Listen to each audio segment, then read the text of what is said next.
sambil menunggu teman-teman yang lain. Bismillahirrahmanirrahim. Assalamualaikum warahmatullahi wabarakatuh. Waalaikumsalam warahmatullahi wabarakatuh. Alhamdulillah. Wassalatu wassalamu ala asrafi anbiya'i wa mursalin wa ala alihi wa ashabi ajmain. Asyhadu an la ilaha illallah wa asyhadu anna Muhammadan abduhu wa rasuluh. Allahumma sholli ala Muhammad wa ala ali Muhammad fil alamin innaka Hamidum Majid. Rabbi israhli sadri wa yassirli amri wahlul 'uqdatam min lisani yafqahu qawli amma ba'du. Alhamdulillah, puji syukur kehadirat Allah, malam hari ini kita dapat berjumpa kembali melalui media online pada acara Halaqah Pekanan Dompet Duafa dan IMAH Indonesian Muslim Association Hong Kong yang alhamdulillah kita bisa istiqomahkan setiap Jumat malam. Kita bersilaturahim, kita berdiskusi, kita menimba ilmu, talabul ilmi, dan juga saling berbagi untuk meningkatkan kehasanah Islamiyah dan juga dalam rangka meningkatkan keimanan dan ketawakan kepada Allah Subhanahu wa taala.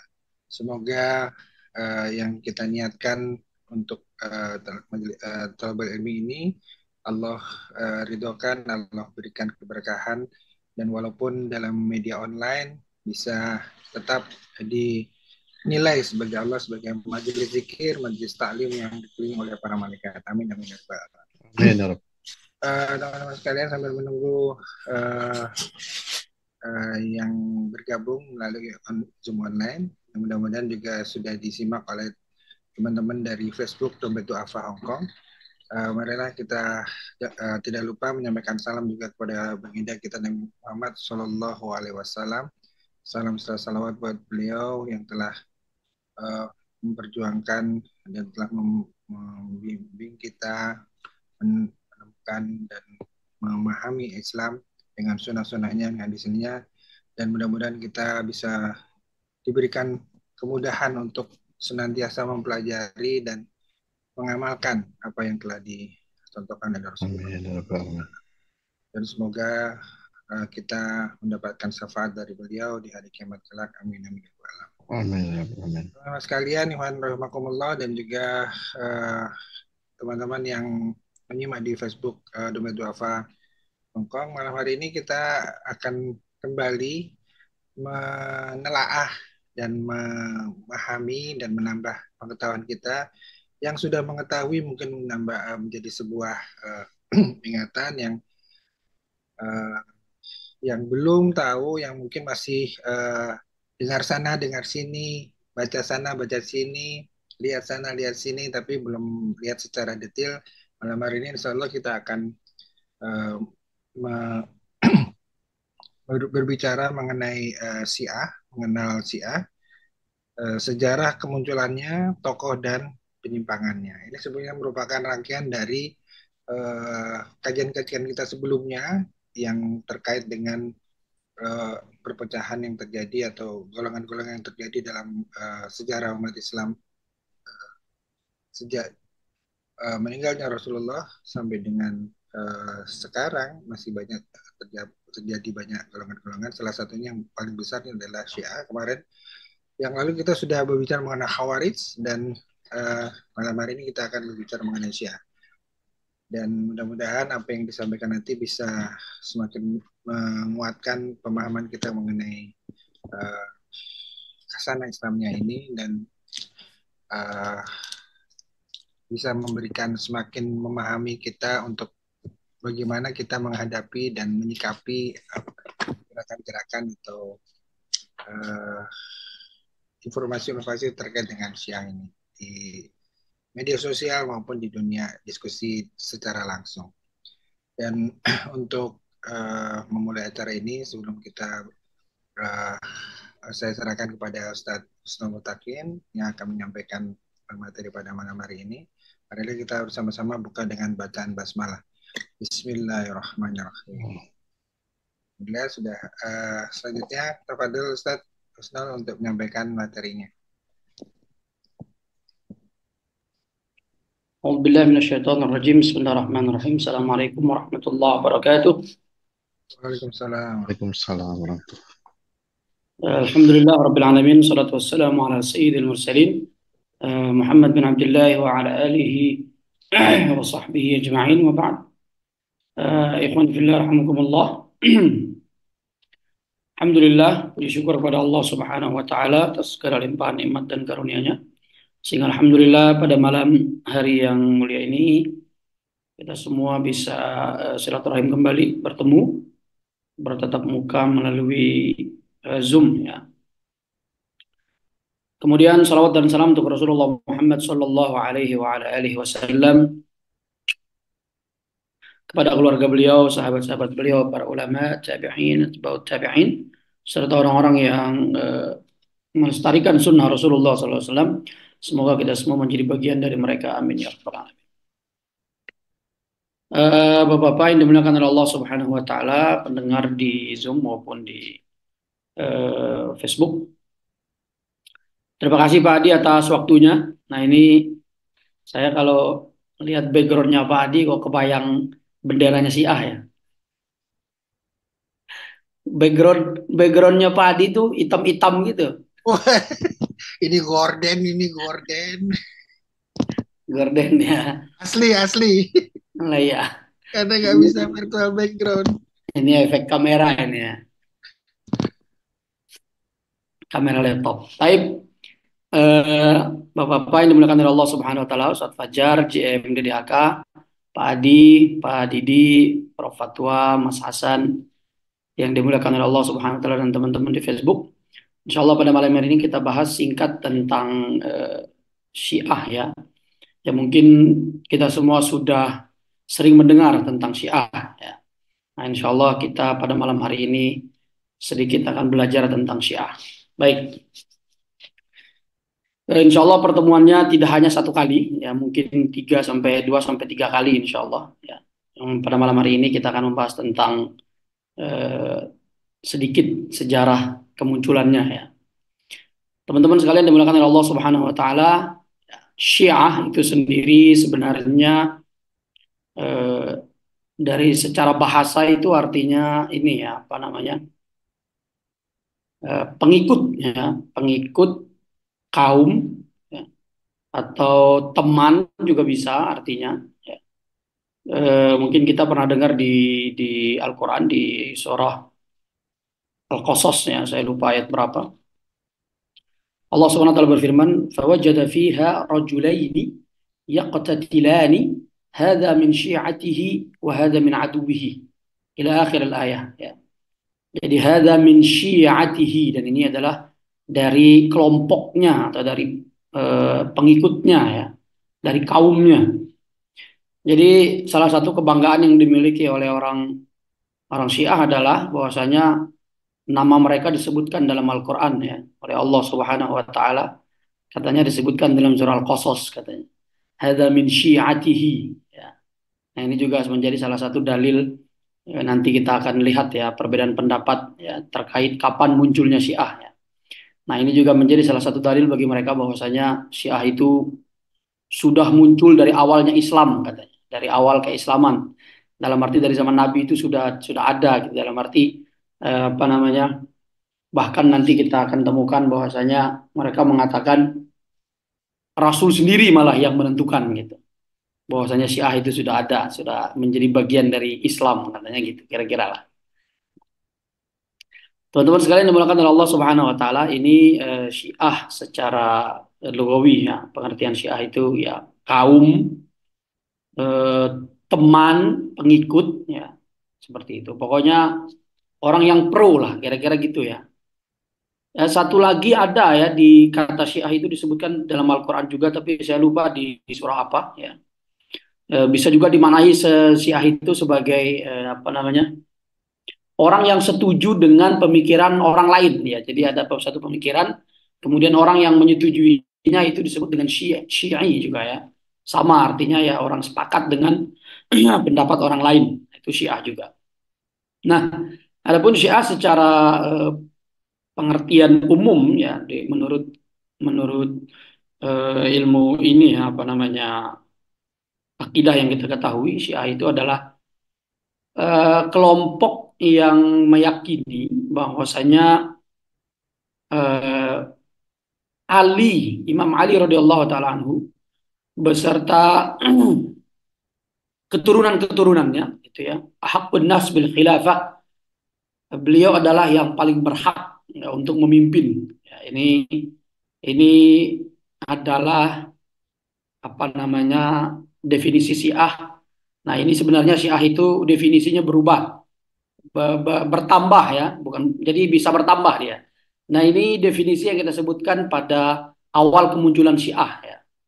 Jadi siapa Syiah itu? Mereka adalah orang-orang yang meyakini bahwasanya Ali itu dan keturunannya itu adalah yang paling berhak dengan khilafah atau kepemimpinan setelah Rasulullah Shallallahu Alaihi Wasallam. Nah, adapun nanti pandangan-pandangan ekstrimnya, nah itu nanti kesesatan-kesesatan yang lebih parah itu nanti akan muncul ya. Sehingga pengertian Syiah itu sendiri sebenarnya tidak bisa berpatokan pada ini, tapi lebih luas. Nah, ini adalah pengertian Syiah menurut perkembangan awalnya. Wa anna Aliyan kana ahqqu min khilafa'its tsalatsah. Mereka meyakini bahwasanya Ali itu lebih berhak dari tiga khalifah pertama ya.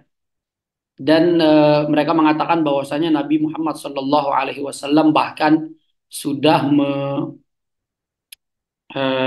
mewasiatkan gitu ya, sudah menentukan, ya, sudah menunjuk ya, dari awal gitu, bahwasanya Ali lah yang berhak menjadi penerus beliau, penerus Rasulullah SAW.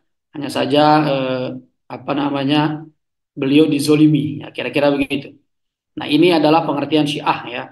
Jadi Syiah itu adalah orang-orang yang menganggap bahwasanya Ali lebih berhak terhadap khilafah daripada tiga khalifah pertama ya. Teman-teman yang dimulakan oleh Allah Subhanahu wa taala, kemudian selanjutnya kapan ya, kapan Syiah itu muncul?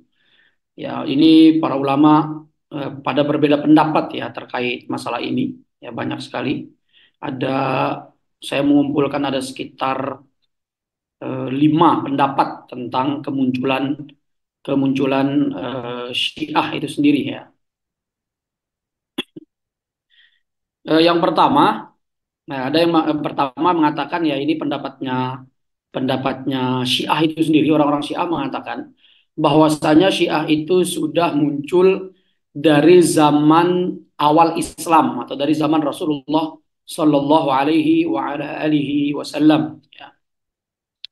Salah satunya adalah dengan adanya firman Allah Subhanahu Wa Taala dalam surah Syu'ara ayat 214 ya, Allah berfirman, A'udzubillahi minasyaitonirrajim, wa anzir 'ashiratakal aqrabin ya. Dan peringatkanlah apa namanya keturunan-keturunanmu, orang-orang terdekatmu ya, kira-kira seperti itu. Nah, ini mereka menganggap bahwasanya eh, ayat ini adalah ayat yang menjelaskan bahwasanya Syiah itu sudah ada dari awal kemunculan, dari awal Islam ya. Bahkan mereka seperti yang saya sampaikan sebelumnya, mereka sendiri menyatakan bahwasanya itu Al-Quran sendiri yang menentukan, ya, yang menyebutkan bahwasanya Syiah itu sudah ada dari sononya, kira-kira begitu. Nah, ini mereka apa namanya membuat eh, klaim yang nauzubillah min zalik ya, ini mereka me, mentahrif ya. Jadi apa namanya mereka merubah ya tafsir makna dan lain sebagainya dari ayat ini. Jadi mereka mengatakan ya, orang-orang Syiah mengatakan bahwasanya Nabi Muhammad SAW itu pernah mengumpulkan Bani Hashim ya, dan apa namanya dan keturunan-keturunannya saat itu. Ini menurut perkataan salah satu pembesarnya Syiah ya. Kalau nggak salah namanya Ma'ruf Al-Hasani ya, saya lupa. Ya, dia mengatakan bahwasanya Rasulullah itu pernah mengumpulkan gitu, Bani Hashim beserta keturunan-keturunannya ya, sebagaimana diperintahkan oleh Allah Subhanahu wa taala dengan firman ini gitu ya, wa anzir ashiratakal aqrabin ya. Dia bilang bahwasanya Rasulullah bersabda, ayyukum siapakah di antara kalian ya yang akan menjadi pengikutku gitu ya, yang akan menjadi khalifah setelahku ya. Nah, itu semua tidak ada yang menjawab katanya. Tidak ada satupun dari semua yang dikumpulkan itu yang mau respon terhadap pertanyaan Rasulullah SAW tersebut. Ya. Mereka bilang hanya Ali. Ya. Nah, jadi hanya Ali yang merespon katanya, dan beliau Rasulullah SAW mengatakan dialah Ali ini adalah saudaraku dan dia yang akan mewarisiku dan dia yang akan menjadi pemimpin setelahku dan seterusnya dan seterusnya. Nah, ini menurut pendapat Syiah ya. Jadi Syiah itu muncul dari dengan ketetapan Rasulullah Shallallahu Alaihi Wasallam yang memilih Ali sebagai pemimpin, kira-kira begitu. Ya berdasarkan pada ayat itu tadi, wa anzir ashiratakal aqrabin ya. Nah ini menurut pendapat Syiah. Ya. Kemudian pendapat kedua itu muncul ya mengatakan bahwasanya Syiah itu muncul setelah wafatnya Rasulullah Shallallahu Alaihi Wasallam. Ya. Nah ini termasuk Ibnu Khaldun yang mengatakan demikian. Ya. Jadi muncul setelah wafatnya Rasulullah Shallallahu Alaihi Wasallam dan itu muncul dari kelompok yang apa namanya eh, yang tidak setuju atau tidak memilih ya dari tiga khalifah tersebut ya seperti itu. Kemudian pendapat yang ketiga yang mengatakan bahwasanya Syiah itu muncul dari apa namanya di masa-masa akhir Khalifah Utsman bin Affan ya. Nah ini nah ini menurut saya yang paling masyhur, yang paling ini yang paling ma'ruf disebabkan oleh salah seorang Yahudi dari namanya mungkin kita pernah sering dengar ya namanya Abdullah bin Saba ya. Kalau biasa dikenal oleh para para ulama salaf itu eh, Ibnul Aswad kalau nggak salah. Ya, itu salah satu nama-nama lainnya ya Ibnul Aswad. Ini dia adalah yang pertama kali memunculkan Syiah itu ya dengan memfitnah Utsman bin Affan bahwasanya beliau tidak berhak untuk mendapatkan kedudukan sebagai khalifah dan mengatakan bahwasanya Ali lah yang berhak ya. Bahkan dia membuat orang-orang saat itu ada yang sampai gulu ya. Gulu itu apa? Berlebihan ya, yang bahkan sampai menganggap bahwasanya Ali itu sebagai nauzubillah sebagai Tuhan ya.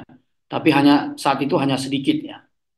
Nah, dia mengatakan antal ilah fa akhrik Ali yaqum minhum ya. Ini nauzubillah min zalik. Nah, ini pendapat yang ketiga yang mengatakan bahwasanya Syiah itu muncul karena Abdullah bin Sabah ini ya, yang membuat fitnah tentang yang mengatakan bahwasanya Ali lebih utama daripada sahabat-sahabat Nabi yang lain, terutama tiga khalifah pertama.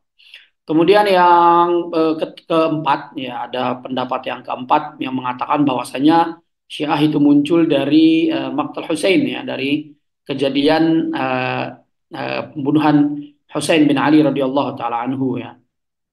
Nah ini pendapat yang keempat. Kemudian yang kelima ya ada yang mengatakan bahwasanya eh, Syiah itu muncul belakangan ya, belakangan eh, di apa namanya 100 tahun terakhir ya, 100 tahun terakhir apa sejak sejak di apa namanya, pokoknya 100 tahun terakhir Hijriah lah.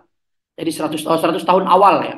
Akhir dari awal gimana sih? Akhiril karnil awal. Ujung dari pokoknya Ujung dari 100 tahun pertama Hijriah. ya ujung dari 100 tahun pertama Hijriah. Nah, kira-kira begitu ya. Makasih Pak Didi. Nah, ini pendapat yang kelima mengatakan demikian. Ya. Kalau saya sendiri dan insya Allah mayoritas para ulama ahlus sunnah menyatakan bahwasanya Syiah itu muncul dari Abdullah bin Sabah ya ini, dan ini pendapat yang paling masyhur dari Abdullah bin Sabah al-Yahudi seperti itu.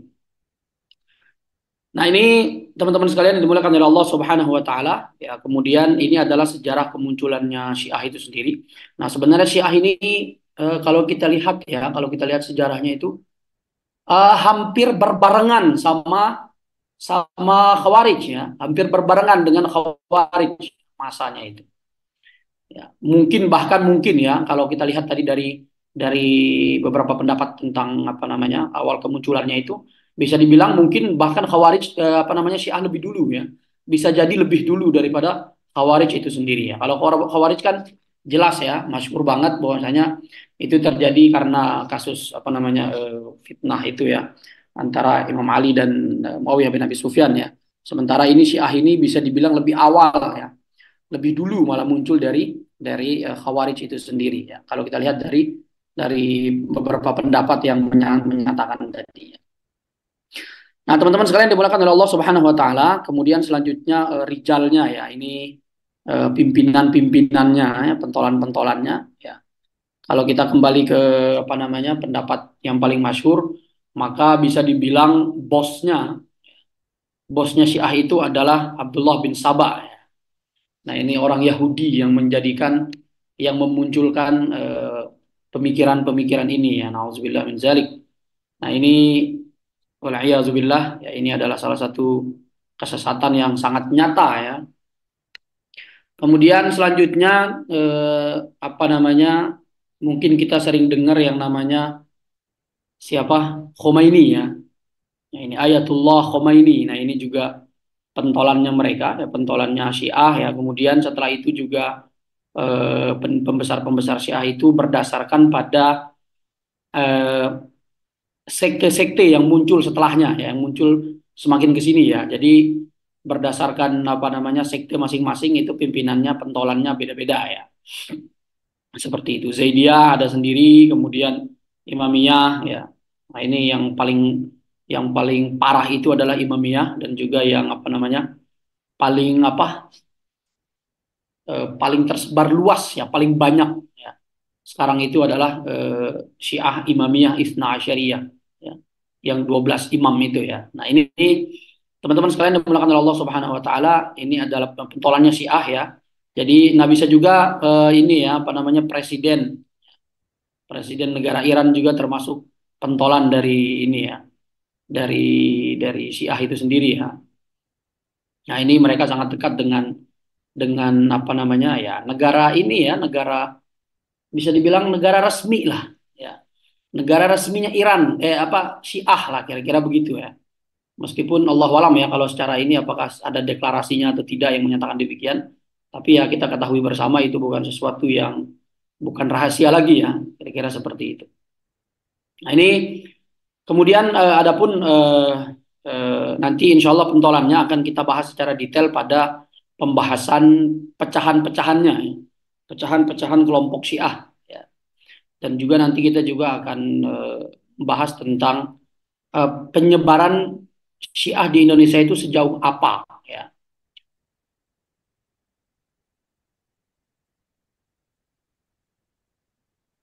Tidak ada, saya belum sempat buat screen sharing, belum sempat buat. Ya. Nah, kemudian selanjutnya adalah akidah ya, akidahnya Syiah ya. Yang pertama ya pasti al-imamah ya, teman-teman sekalian, ini yang paling utama, dan bahkan mereka itu mengganti ya, mengganti syahadat ya dengan imamah. Jadi menurut mereka Islam itu dibangun atas 5 perkara. Yang pertama adalah al-imamah wal wilayah. Nah, ini menurut mereka fondasi dasar Islam itu adalah imamah ya. Nah, ini mereka meyakini bahwasanya ya seperti yang kita sampaikan tadi, Imam Ali radhiyallahu taala anhu adalah yang berhak mendapatkan menjadi khalifah. Bahkan yang sekte yang parah itu mengatakan bahwasanya Ali radhiyallahu taala anhu nauzubillah min zalik adalah sebagai yang berhak menjadi rasul ya. Ini bahaya sekali ya. Ya, dan bahkan ada yang mengatakan bahwasanya Jibril alaihi salam tuh salah ngasih wahyu. Harusnya ngasihnya ke Ali ya, bukan ke Muhammad Shallallahu Alaihi Wasallam ya. Nah, ini ada juga yang berpendapat demikian ya. Ini sekte-sekte sesatnya Syiah. Itu yang pertama, yaitu kesesatan terkait dengan imamah kepemimpinan. Ya. Kemudian yang kedua adalah terkait dengan taqiyah ya. Ini akidah umumnya Syiah ya. Kesesatannya juga taqiyah. Yaitu taqiyah itu menyembunyikan identitas ya. Nah, ini sebenarnya menurut saya yang membuat mereka itu yang membuat mereka itu bertahan lama itu ya, itu adalah takiyahnya itu sendiri. Jadi sebenarnya susah ya kalau secara kasat mata mungkin susah kita identifikasi orang Syiah itu ya. Susah karena apa? Karena mereka punya takiyah itu apa namanya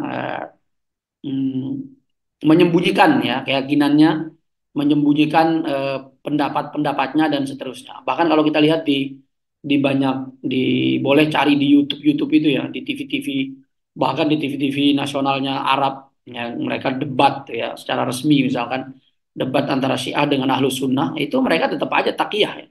Jadi beberapa beberapa poin dalam dalam akidah-akidah mereka itu ya mereka nggak memunculkan gitu. Mereka nggak mau memunculkan, jadi mereka masih berpegang teguh pada takiyah itu ya. Itu yang kedua ya, takiyah, yaitu menyembunyikan ya. Jadi takiyah. Kemudian selanjutnya ada juga ismatul imam ya. Ismatul imam itu bahwasanya imam-imam mereka itu apa maksum ya, tidak berdosa ya. Auzubillah min zalik ya. Mereka menganggap bahwasanya imam-imam mereka itu maksum, tidak ada dosa ya. Jadi maksum seperti rasul ya. Auzubillah min zalik. Kemudian selanjutnya mereka mengatakan bahwasanya Al-Qur'an itu juga sudah terjadi tahrif. Tahrif itu apa namanya perubahan ya, pelencengan, ada penghapusan menurut menurut Syiah. Ya mereka menganggap Al-Qur'an itu sudah ada penyelewengan ya dilakukan oleh para sahabat. Nauzubillah min zalik ya. Dan banyak sekali ayat-ayat yang mereka rubah ya, yang mereka tambahkan dan dikurangi. Nauzubillah min zalik. Kemudian juga ada keyakinan mereka terhadap apa namanya para sahabat ya yang mengkafirkan para sahabat. Nauzubillah min zalik. Nah, ini juga bagian dari akidah-akidah Syiah yang utama ya. Kemudian Syiah juga ada yang ini ya yang mengatakan bahwasanya ya sependapat dengan ini ya dengan Mu'tazilah mengatakan bahwasanya Al-Qur'an adalah makhluk ya. Ada juga ya. Kemudian mungkin kalau kita lihat ya Syiah itu yang paling dekat dengan sunnah itu adalah Syiah Zaidiyah namanya. Jadi mereka sendiri menganggap bahwasanya eh, menganggap sah ya kepemimpinan tiga khalifah pertama, akan tetapi menurut mereka Ali lebih afdol. Kira-kira seperti itu. Dan ada beberapa perbedaan-perbedaan lain dalam Syiah itu sendiri ya, Syiah Zaidiyah itu sendiri ya. Dan pastinya apa namanya ya sebagaimana yang sudah kita sampaikan sebelumnya bahwasanya salah satu ciri kesesatan yang ada pada kelompok-kelompok sesat itu adalah mereka mengkafirkan satu sama lain ya. Nah, ini jelas ya. Syiah yang lain mengkafirkan satu sama lainnya. Ya. Kira-kira demikian Bapak-bapak yang dimuliakan oleh Allah Subhanahu wa taala, demikian yang bisa kami sampaikan. Lebih kurangnya mohon maaf wa akhiru da'wana alhamdulillah rabbil alamin. Monggo silakan selanjutnya kita diskusi dan bertukar informasi. Fadal. Ya, Pak Deddy mungkin mau menambahkan tapi sebatas sampai di sini dulu ya, belum baru sejarah dan tokoh-tokohnya. Yang Monggo Pak Didi penyimpangan silakan. Ya. tetap Jadi tetap apa? Kalau kita melihat kata-kata Syiah itu sendiri, jadi ada beberapa ini tadi ya, uh, ada beberapa pendapat kronologis. Mungkin kalau bisa dikaitkan sebenarnya. Jadi keinginan untuk beberapa orang menganggap bahwa Ali bin Abi Thalib itu pantas menjadi pengganti Rasulullah bukan pengganti ya, menjadi khalifatul Rasulullah, menjadi penerusnya Rasulullah itu adalah suatu pendapat yang wajar-wajar saja, tidak berbeda secara akidah, hanya pendapat politis, dan itu banyak sahabat yang punya pendapat seperti itu. Tapi pergulirannya adalah Abu Bakar yang menjadi khalifah. Tapi karena ketegangan politik nih, jadi Syiatu Ali itu adalah pendekatan politik sebenarnya. Jadi memang awalnya pendekatan politik yang akhirnya mengerucut bertambah seterusnya, dan ketika Utsman bin Affan dituduh melakukan nepotisme dan seterusnya, jadi gerakan-gerakan anti Utsman bin Affan itu malah termasuk Muhammad bin Abu Bakar ya, sahabat Nabi, anaknya sahabat Nabi yang bernama Abu Bakar yang namanya Muhammad itu termasuk, ada beberapa sekelompok mereka juga termasuk yang anti dengan Utsman bin Affan gitu. Cuma mereka melihat dia nggak pantas dan yang pantas itu Ali gitu. Itulah, jadi sebagai hanya gerakan politik sebenarnya. Jadi dari mana awalnya ya sejak Abu Bakar meninggal, tapi sebagai gerakan politik, sebagai pendapat politik saja. Gitu. Tapi kemudian itu semakin kental, kemudian Muawiyah naik, Muawiyah bertikai dengan Ali bin Abi Thalib, itu pun juga sahabat berpecah juga itu ada di Ali bin Abi Thalib, ada Zubair bin, kemudian ada Aisyah, ada Zubair bin Awam, kemudian seterusnya. Kemudian itu terjadi perang Jamal, kemudian perang Siffin dan seterusnya. Jadi makin mengerucut bahwa ada tokoh yang bernamanya Ali dan ada Islam yang lainnya gitu. Tapi masih dalam keadaan sifatnya politis. Tapi setelah pembantaian Husain radhiyallahu anhu itu uh, yang tadinya Syiah sebagai politik berubah menjadi akidah, berubah menjadi teologi. Jadi itu yang akhirnya ada kebiasaan-kebiasaan orang, kebiasaan-kebiasaan orang daerah sana, dari Kufa, Baghdad dan sekitar itu, ada kebiasaan-kebiasaan mereka itu mengutuk diri, memaafkan, itu yang akhirnya menjadi ini, dan itu berkembang berkembang dan akhirnya yang tadinya bersifat politis akhirnya menjadi akidah. Jadi secara umum gitu, makanya hati-hati dengan politik karena politik bisa menjadikan capresnya menjadi nabi. Nah itu dia, karena memang seperti itu. Sewaktu kita 5 tahun, 10 tahun yang lalu itu capres kita tuh nabi semua itu, ya. Yang satu menganggap ini nabi, tidak ada salahnya. Jadi semua maksum semua itu, nggak ada salah. Sama mereka akhirnya keluarlah hadis-hadis yang terpaksa mereka salah tafsirkan atau mereka hadis mereka karang-karang, yang sehingga karangan-karangan hadis itu untuk mengokohkan, menguatkan bahwa sebenarnya pantasnya Ali lah yang menjadi pengganti. Kemudian karena menyeleset ya, akhirnya pantas yang menjadi ini, akhirnya sampai-sampai Ali menjadi titisan titisan Allah, nauzubillah. Itulah, jadi secara umum mungkin itu kali kalau saya melihatnya. Pembantaian di Karbala itulah yang akhirnya nanti menjadi suatu titik di mana politik menjadi akidah. Mungkin itu aja Pak Adi. Baik, terima kasih Pak Didi menambahkan. Jadi Syiah ini memang golongan salah satu perbedaan golongan karena politik awalnya ya. Cuma Karena pendapat politik saja sebenarnya ya. Dan wajar-wajar saja berbeda politik. iya. Tapi penyebabnya akhirnya menjadi akidah itu karena terlalu fanatik tadi ya. Terlalu fanatik gitu. Makanya Hasan adalah dia berpikir begitu ada 2 khalifah, Hasan turun kan, makanya Muawiyah menjadi khalifah. Nah, tapi setelah Husain pindah ke Madinah, kemudian orang-orang Kufa itu tiap hari kirim surat ke Husain karena kebencian mereka terhadap orang-orang Syria, terhadap orang-orang Muawiyah. Dia minta Husain supaya kembali ke Kufa biar kami angkat menjadi khalifah gitu. Akhirnya Husain terpancing dan dia berangkat. Itu Abdullah bin Abbas, sahabat-sahabat Nabi itu ngelarang dia ke sana, tapi dia merasa datang. Pas sampai datang ya itu terjadilah pembantaian Karbala itu. Ibn Ziyad kan, Ibn Ziyad yang membantai. Tidak masuk akal itu, dia Ibn Ziyad itu dia bantai Husain sama anak-anaknya semua, dan kepala Husain itu dia potong, kemudian itu yang dia bawa ke ini, kepalanya ini, kemudian dia colok-colok kepalanya. Itu memang mengerikan itu. Jadi itulah yang akhirnya kebencian terhadap Islam yang lain, itulah yang akhirnya menjadikan akidah. Yang terlalu mencintai seseorang itu bisa menjadi agama emang. Yang jadi berarti kan titik kritis berubahnya sih dari politik ke akidah itu kan di peristiwa Karbala itu ya.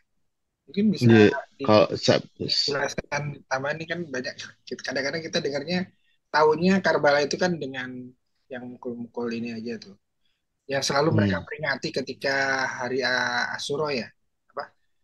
Hari Asyura. ya, Nah, mungkin bisa ditambahkan di sini. Ini kan bagian dari sejarah munculnya Syiah tadi ya. Karbala itu duduk perkaranya sebenarnya gimana nih? Mungkin dari Ustadz Husnul, dari Pak Didi bisa saling melengkapi untuk menambahkan kasana kita nih. Peristiwa Karbala itu sebenarnya posisinya sebenarnya apa ini? secara umumnya begini. begitu Husain kembali kan Hasan meninggal, kemudian Husain sama keluarganya kembali ke Madinah. Nah, orang-orang Sudah yang wafatnya Ali sudah meninggal ya? ya Ali udah meninggal, kemudian Hasan juga meninggal, Oh, tinggal Husain. Jadi Husain sama keluarga-keluarga Ahlul Bait lah istilahnya. ya ya. Dia balik ke Mekah, balik ke Madinah. Kemudian orang-orang Kufa itu ngirimin surat terus supaya datanglah engkau ke sini, kami baiat menjadi khalifah. Nah, tentu saja Muawiyah nggak mau kan. Nah, ada orang mau Si jadi, Muawiyah masih akhirnya berkuasa mau ya? berkuasa. Dia cuma ada satu khalifah waktu itu. Tapi karena setiap hari disuratin sampai dua onta surat itu, akhirnya Hussein berangkat ke Kufa. Kufah itu Tapi di mana? sebelum Pak? Kufah di Irak. tapi sebelum di Irak. Jadi Irak. sebelum pergi itu Hussein mengutus, Akil, aduh saya lupa namanya, anaknya Akil bin Ja'far, mengutus anaknya itu sampai di sana. Sampai di Kufa, anaknya itu bingung. Nah, anaknya Akil kalau nggak salah, saya lupa namanya. Sampai di sana, dia pikir udah seratusan ribu menunggu. Rupanya cuma ada 10.000. Yang surat-surat yang akan mendukung begini itu cuma ini aja, euforia saja gitu. Ternyata cuma ada 1.000 orang. Habis itu sama tentara-tentara Umayyah dipres, akhirnya tinggal 50 orang, tinggal 20 orang. Hari tiga dia ke sana, udah tinggal satu orang, akhirnya hilang. Nggak ada lagi orang yang mendukung gitu. Nah, itu akhirnya dia dibunuh. Nah, tapi tidak sempat berita itu nyampe ke Husain. Husain udah keburu berangkat. Jadi pas Husain berangkat dengan keluarganya cuma 20 orang, itu sampai di Karbala ditangkap sama tentaranya Muawiyah bernama Ibn Ziyad. Ibn Ziyad itu nangkap, dibantai semua. Nah, setelah mati, orang-orang Kufa itu keluar, lihat bangkainya, lihat mayatnya, semua nangis-nangis, mukul-mukul dada di situ awal. Jadi kebencian mereka terhadap Islam yang lain itu membuat mereka akhirnya terpaksa memisahkan diri. Itu yang melihat memang pembantaian luar biasa Karbala itu. Nggak masuk akal itu. Ibn Ziyad itu nggak masuk akal. Itu cucu Nabi.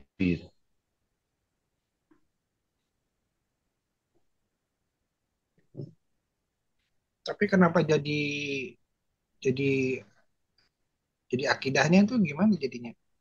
Kan dia itu sebenarnya karena kebencian dengan penguasa sebenarnya itu kan. Iya, Yang membantai itu kan akhirnya akhirnya dia membuat agama sendiri jadinya. Jadi kayak apa namanya ya, eh, akarnya seperti itulah. Saya harus lihat catatan, saya nggak ada catatan, jadi nggak hafal kisahnya, tapi ya catatannya kurang lebih seperti itulah. dan itu diperingati sebagai di Asyura itu ya, hari Karbala tadi. Ya, ya, Sedikit sedikit nambahin Pak. Ya, ya. Tadi kalau pertanyaannya kenapa bisa jadi akidah itu ya. Ya karena berawal sebenarnya jadi dari keyakinan bahwasanya Imam Ali radhiyallahu taala anhu dan keturunannya adalah yang berhak menjadi khalifah ya. Mm-mm. Jadi selanjutnya tumbuhlah kecintaan itu sendiri ya. Nah, jadi sebenarnya sudah kesesatannya sudah ada Pak dari awal ya. Keyakinan itu sudah ada dari awal ditambah dengan Hmm. kecintaan mereka kepada keturunan Rasulullah SAW, apalagi ditambah dengan kezoliman seperti itu menurut mereka ya, itu maka ya bertambah parah, bertambah sesat gitu ya. Hmm. Kemudian selanjutnya ya jadilah sebagai keyakinan tertentu ya, akidah tertentu ya. Dan jadi Mm-mm. ya kesininya dipraktekin apa namanya itu tuh praktek apa melukai diri sendiri itu. Saya lupa istilahnya dalam bahasa Arabnya. Asyura. Ya itu ciri khas, jadi ciri khasnya mereka tuh ya. Ya Asyura itu. Kira-kira seperti itu, Pak.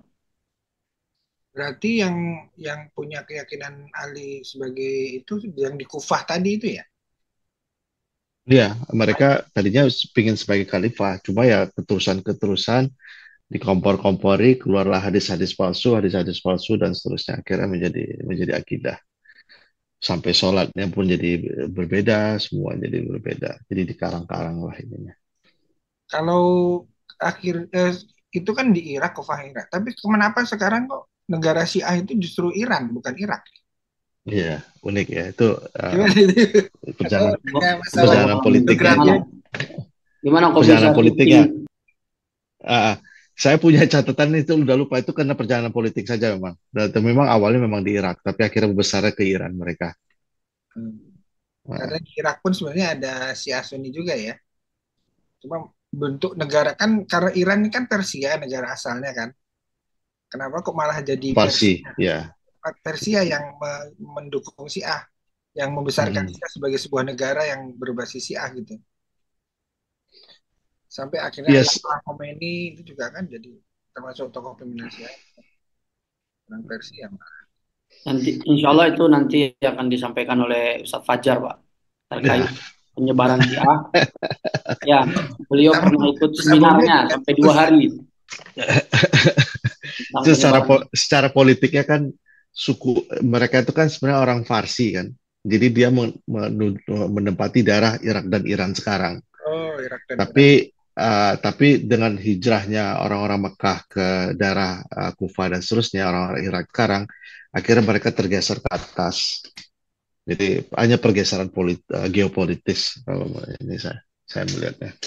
Demografinya berubah. Akhirnya karena pergeseran geopolitis saja. Jadi Sekarang orang Irak itu masih kebangsaan kebanyakan campuran dan kebangsaan Arab. Sementara orang Iran itu ya aslinya orang Farsi itu tadi. di Bergeser penyebaran ke atas mereka. penyebaran utamanya kan di tiga negara, populasi terbesar di tiga negara, Iran, Irak, sama Pakistan. Hmm. Pakistan juga Pakistan Iya, banyak, mereka banyak itu. banyak banget. banget. Mm-mm. Eh, banyak mungkin 7% sampai 10, sampai nggak nyampe 10% kalau nggak salah saya. Coba tanya Mas Wiki. Oke, baik.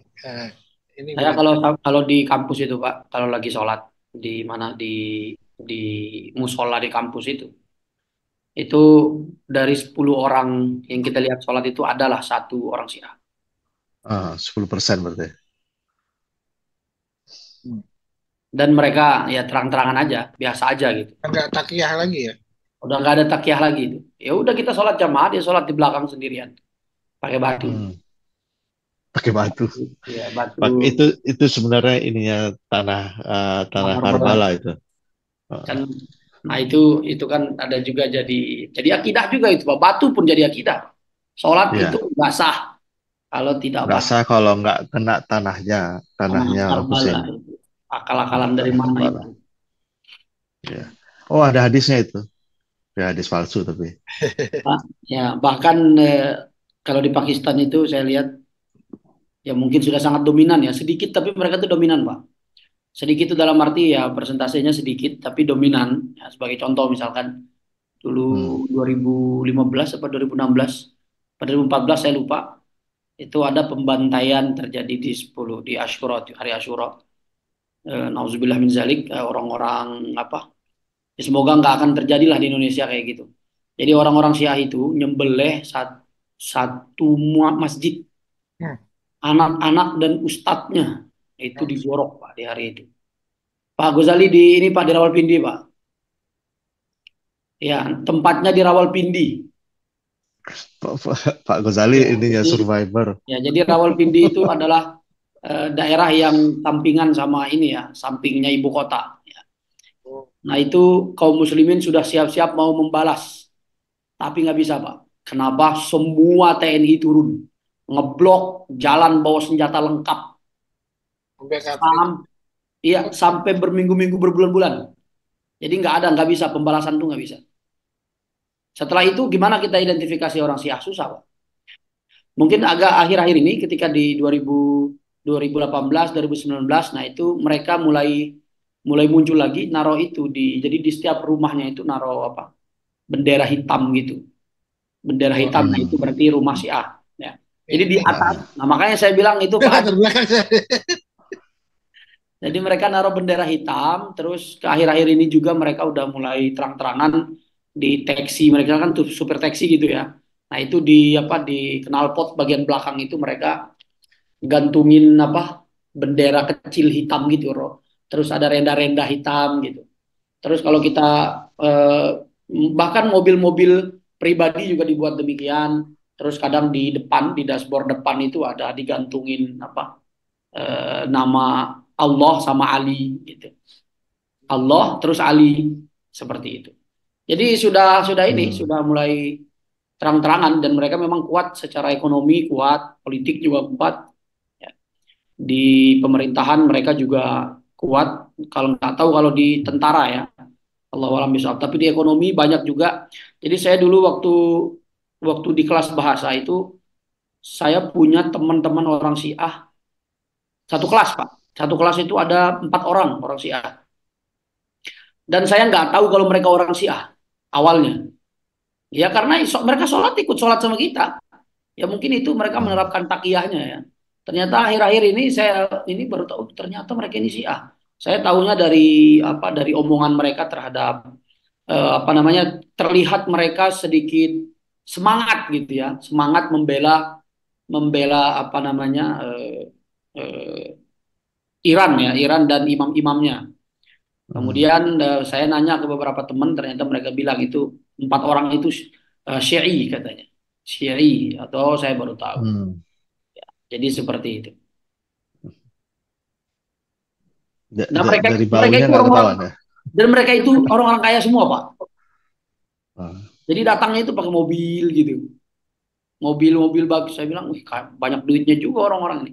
Nah ada teman saya salah satu cerita gitu, kalau mereka itu sebenarnya sudah masuk ke banyak lini di dalam di Pakistan itu ya termasuk Hmm. pemerintahan terus beliau dia juga pernah cerita saya punya teman saya namanya Hasan ya dia bukan Mas Hasan ya, ya, Ya. Hasan namanya. Nah beliau beliau cerita bahwasanya dia tahu beberapa pom bensin itu miliknya orang Syiah. Jadi pokoknya udah kuat lah mereka di Pakistan secara ekonomi dan politik udah oke. Jadi yang ngeri juga lah. Semoga Indonesia tidak terjadi seperti itu dan di negara-negara Muslim lainnya. Baik, Soalnya perlu diketahui juga memang splitnya ini sangat kental dengan kejahatan sektarian ya. Apa saling bunuh membunuh itu ya itu karena kasus pembunuhan Hussein itu. Jadi awalnya terpisahnya agama ini adalah karena kasus pembunuhan. Dan mereka menganggap ya, kita juga sebenarnya kan harus mencintai Ahlul Bait juga kan. Tetapi mereka menjadikan itu sebagai agama gitu. Siapa-siapa yang mendukung ini pembunuhan ini dianggap beda agama. Akhirnya mereka buat agama sendiri. Ini Prof. Fatwa nanya, bukannya Yazid ya. Memang waktu pembunuhan Hussein itu udah Yazid gitu. Jadi Yazid itu lewat tentaranya Ibn Ziyad itu meminta Hussein untuk membaiat. Hussein dari dulu nggak pernah mau membaiat, walaupun sudah di pedang itu udah ditaruh kepalanya, dia nggak mau membaiat. Jadi akhirnya dibantai semua. Dia nggak mau membaiat Yazid menjadi ini, banyak menjadi Yazid. khalifah. Tapi Yazid itu udah Bani Umayyah ya, si Bani Iya, Umayyah. masih anaknya ini kan, anaknya Muawiyah. Ya, jadi Bani Umayyah, tapi Yazid bin Muawiyah. Hmm. khalifahnya Yazid bin Muawiyah bin Abu Sufyan. Jadi pembantaian itu kalau beberapa buku sejarah yang saya baca dan saya setuju, ada 4 tokoh yang bersalah. Yang pertama itu orang Kufa. Orang Kufa itu yang pengecut dan pengkhianat itulah awalnya. Yang kedua ya si Ibn Ziyad ini, Al-Gojo pembunuh Hussein dan radhiyallahu dan keluarganya semua. 20 orang dibantai semua, kecuali ada satu anak bayi yang karena dia masih sakit ya. Ketiga ya ininya, ketiga ini menyedihkan buat saya. Itu Umar bin Sa'ad bin Abu Waqqas. Jadi anaknya Sa'ad bin Abu Waqqas Umar nih. Ini biang keroknya juga ini. Jadi dia memihak kepada Ibn Ziyad, memihak kepada ini. Itu tokoh-tokoh yang tangannya paling banyak darahnya. dengan kematian Husain. Dari politik akhirnya menjadi kebencian itu. Iya. Jangan terlalu fanatik. Makanya jangan Yang terlalu sedang-sedang saja. jangan jatuh cinta sama politik itu aja. Ya. Oh iya, Afan nih buat Pak Didi sama Ustadz Haris. Ini ada pertanyaan. Tadi kan di-mention ya kalau Syiah tuh nyelewengin Al-Quran juga. Itu sekarang masih berlangsung kah? Maksudnya Al-Quran mereka beda kah sama Al-Quran yang kita punya di sini gitu? Atau gimana? Gimana Mas? Tadi kan Al-Quran. ada di-mention katanya berapa pihak dari Syiah itu atau ya orang-orang Syiah itu sendiri katanya menyelewengkan Al-Quran. Oh ya, Nah, itu berarti Al-Quran mereka keadaannya sekarang udah berubah-ubah kah?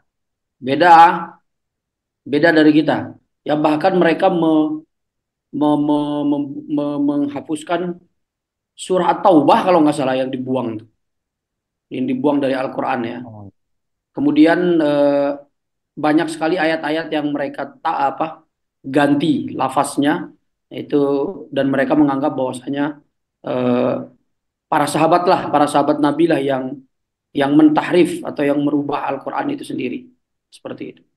Jadi mereka punya versi sendiri, versi Quran Fatimah menurut mereka. Itu beda dengan Al-Quran kita. Nggak tahu kalau Zaidiyah ya, kalau Zaidiyah, tapi kalau menurut akidahnya Zaidiyah itu masih memakai Al-Quran yang sama persis dengan kita, ya sama persis ya. Syiah Zaidiyah itu Al-Qurannya sama persis dengan kita, tapi Allah alam di prakteknya apakah Zaidiyah ini menggunakan Quran yang sama atau tidak, Allah alam bisawab. Tapi menurut akidah mereka, mereka meyakini Al-Quran itu ya benar adanya, Syiah Zaidiyah. Adapun yang lain mereka sudah punya versi sendiri. Allah alam bisawab. Saya tambahin deh Ustaz ya. Itu Zaid sama Betul. Ismaili itu sebenarnya mereka di tengah-tengah. Jadi orang Syiah menganggap mereka Sunni, orang Sunni menganggap mereka Syiah gitu. Mereka tidak mengkafirkan Abu Bakar, Umar dan Utsman. Mereka cuma menganggap pantasnya memang Ali menjadi. Jadi mereka tidak sampai level mengkafirkan. Makanya dia lebih dekat ke Sunni sebenarnya gitu. Itu Zaidi itu. Zaid itu salah satu imamnya kan. Mereka nggak imam 12, mereka imam 5. Kalau nggak salah Zaid itu yang imam kelima kalau nggak salah saya.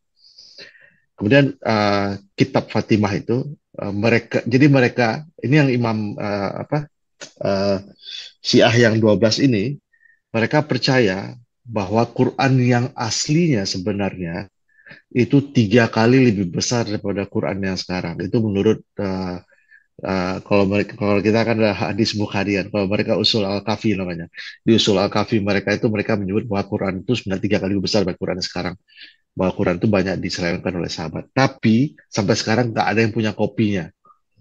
Jadi dari semua buku yang saya baca, usul Kafi itu tidak ada yang satupun mendeklar bahwa mereka punya Quran asli Syiah. Mereka bilang ada, tapi disembunyikan sama imam yang terakhir kalau nggak salah versi saya. Versinya. Jadi akhirnya mereka memakai Quran yang kita pakai sekarang. Jadi kalau kita pergi ke Iran pun sekalipun lihat ini Quran yang dipajang yang di apa itu semua Quran Utsmanik yang ada. Jadi mereka memang mengakui ada Quran ini lengkap, tapi mereka nggak tahu di mana. Jadi nggak ada fisiknya sebenarnya. Omon-omon aja ya. Iya. Itu yang saya ini. Ngibul. Maka kalau kita pergi ke Masjid Imam Karbala yang di Karbala apa segala itu apa di Iran itu masjid-masjid besar mereka. Quran itu Quran biasa. Quran kita ya Quran Utsmanik ini. Yang dihilang. Tapi yang saya tahu ada surat Al-Wilayah. Nah, itu yang menurut mereka salah satu surat yang dihilangkan dari Quran itu. Nah, dulu saya hafal Al-Wilayah, terus sekarang udah nggak lagi. Hafal Hebat, ayat pertama aja tapi. hebat Pak Didi sampai hafal. Enggak, yang ayat pertama ayat keduanya. Dulu saya 6 minggu belajar Syiah. Sampai istri saya hati-hati loh mas katanya dulu. Iya, hati-hati. Di Hong Kong juga kan ada juga kan kelompok Syiah ya, Pak Didi ya? Mungkin yang perlu di Lumayan, lumayan, lumayan banyak. oh, Ya, Yang yang Pakistan, yang kata Ustadz sama Ustadz ya tadi, benar Pakistan. Pakistan. Saya baru mau bilang nih. Kampus juga banyak nih. nah itu Ya, gimana Mas Hasan perkembangan Syiah di Hong Kong nih? Gerakan mereka eh? Ya gitu kayak Ustadz tadi kunci, bilang kunci apa? pintu dulu nanti awas datang buat celurin nanti. Waduh, itu kalau lagi sholat jamaah Enggak, belakang terus sendirian tuh bawa apa tuh batu yang kayak Oreo gitu. ya batu Oreo untuk sujud itu, batu untuk sujud. Iya. tapi mereka ketahuannya dari sana kan. Ya, Nah, kalau sholatnya gini-gini gini ya. setelah mau salam mereka tangannya gini-gini. Hmm. Ya, ya. Ya, ini untuk mewaspadai kan teman-teman yang di Facebook kan juga mendengarkan ini. Mungkin untuk kewaspadaannya biar nggak terpengaruh Facebook, gimana? Facebook masih ada ya? Saya Kan lupa buat ada. buat buat sosialisasi ke teman-teman di Facebook juga kan. Apa Pak Didi yang selama ini pengamatannya mereka pendekatannya biasanya bagaimana? Terang-terangan seperti tadi atau mereka dengan imbalan apa gitu untuk Kalau saya menggait? lihat, kalau interaksi saya sih hampir hampir kecil, hampir nggak ada. Paling satu dua saya pernah lihat di masjid mereka sholat satu dua, tapi di belakang gitu saya perhatiin ada sih Ya, pas mereka ada upaya untuk mengembangkan keanggotaan dengan mendekati teman-teman kita di PMI nggak? saya terbatas sekali ilmu saya di situ. Dan kayaknya ininya harus dimatiin dulu. Streaming Facebooknya harus dimatiin dulu Jadi sebelum saya menjadi. biar buat Enggak, enggak tahu saya enggak expose di situ. baiklah. Yang mudah tadi ya pakai batu tadi. Baik, mungkin untuk yang di Facebook kita bisa close dulu, Ustadz. Mungkin kesimpulannya gimana, Ustadz, untuk yang sesi pertama ini? Closing untuk yang Facebook. Statusnya, Kesimpulannya adalah teman-teman sekalian yang dimuliakan oleh Allah Subhanahu wa taala. Ini nasihat saya yang pertama, hati-hati terhadap gulu ya, berlebih-lebihan dalam menyikapi sesuatu. Ini juga berbahaya ya. Ini salah satu yang membuat Syiah tersesat itu adalah ya gulunya ya. Gulunya itu sampai muncul banyak sekte-sekte baru ya karena gulu. Ya di satu sisi memang sebenarnya lebih kepada kebodohan ya. Kebodohan, kurangnya ilmu, nggak mau belajar ya. Udah gitu gulu ya. Nah ini mohon maaf ini adalah salah satu kita lihat ya istilahnya menjadi fenomena umum sebenarnya di Indonesia ya. Indonesia juga kita lihat ya hampir ada hulu di banyak sisi ya. Misalkan ya kalau kata Pak Didi tadi capres cawapres ya itu juga bisa nauzubillah bisa mengarah mungkin ya mungkin bisa mengarahkan pada sekte baru itu. Allahu alam ya. Nah itu Apa kata maka Prof Fatwa kemarin? Masih ingat nggak Mas Hasan? Jokowi atau apa kemarin? ya pokoknya Apa? ya pokoknya sifat masalah hulu ini masalah yang berbahaya juga ya. Dalam segala hal ya. Sadul segala umur saja. ausatuha sebaik-baik posisi dalam setiap urusan itu adalah yang ausatnya, yang lurus ya, yang ini ya. Jadi tidak ke kiri, tidak ke kanan ya. Jadi ausat. Teman-teman sekalian yang dimuliakan oleh Allah Subhanahu wa taala, kita hati-hati ya lebih apa namanya pesan saya yang paling paling nomor satu adalah kita memperbanyak memperdalam ilmu agama ya.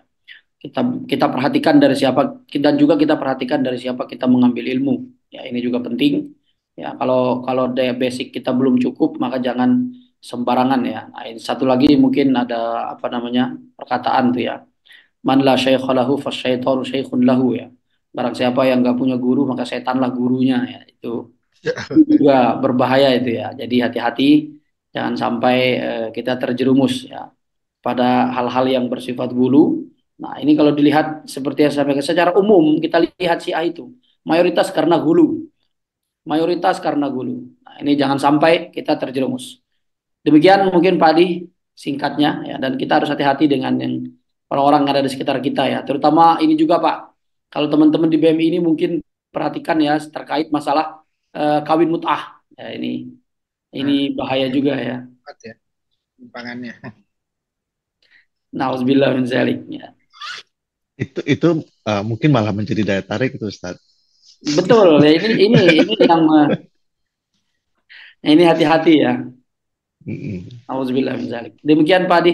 Syukran. Assalamualaikum warahmatullahi wabarakatuh. wabarakatuh.